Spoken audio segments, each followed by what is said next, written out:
Sunset Overdrive, an exclusive for Xbox One, came to be a huge surprise at E3 2013. It was made by what was once a Sony exclusive studio, Insomniac Games. Will this game be the exclusive game that drives sales for Microsoft to match or even pass Sony? Or was this just a huge mistake? Find out on this review.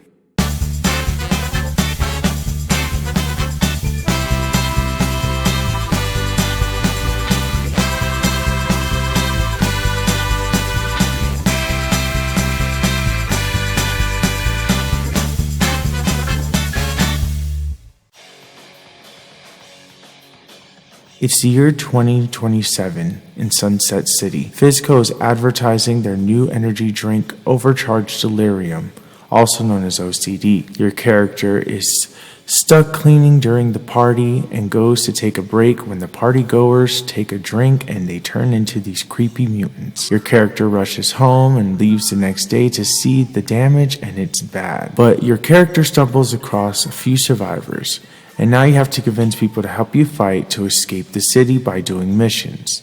You eventually find out the city has been quarantined by death-killing invisible walls. Now the main mission is to find a way out of the city. The characters you come across very different stereotypes, such as nerds of all kinds, to unrealistic type characters such as assassin cheerleaders.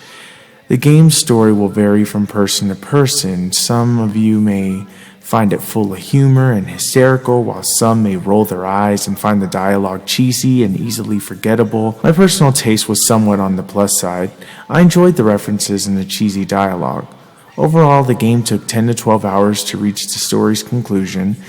The game knows it's a game and has fun with it. Don't expect the story to be too realistic. It's playful and should be seen as such, and that's why I give the gameplay an 8 out of 10.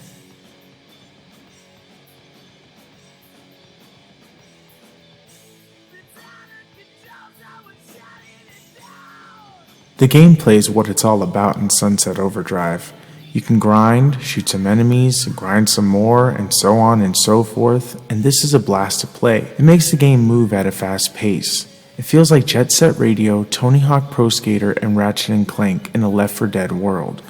Besides the story missions, you also have side missions, which are what you expect.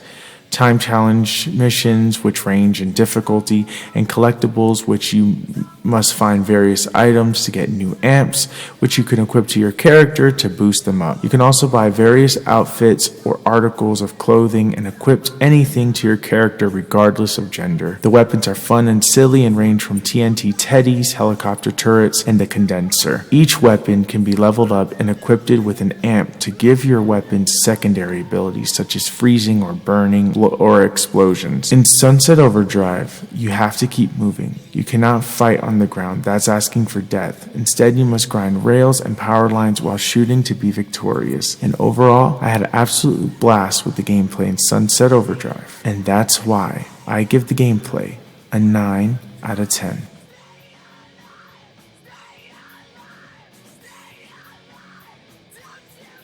The graphics in Sunset Overdrive are fantastic. I'm so glad that this game is so colorful. It's my personal opinion, but the color is important to me when playing a game. Highlighting your world in color makes the experience more memorable, at least for me. This game is beautiful to look at, and I'm hoping more serious games will take a colorful approach in the future, but that's just my personal opinion. It's definitely a refresher to see a game so colorful this gen, and that's why I give the graphics a 9 out of 10.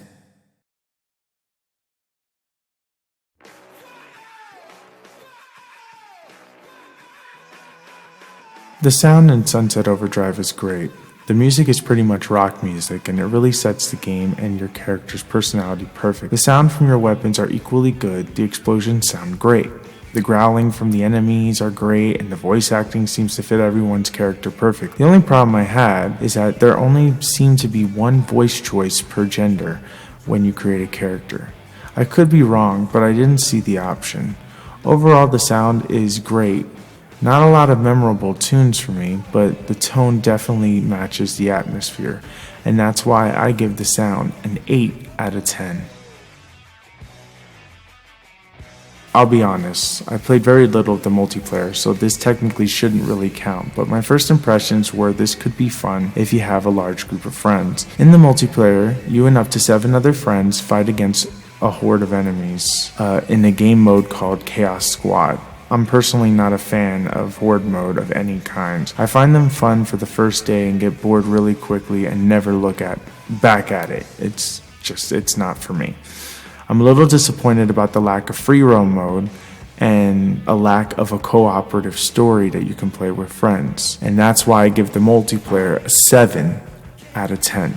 Some people may find it fun.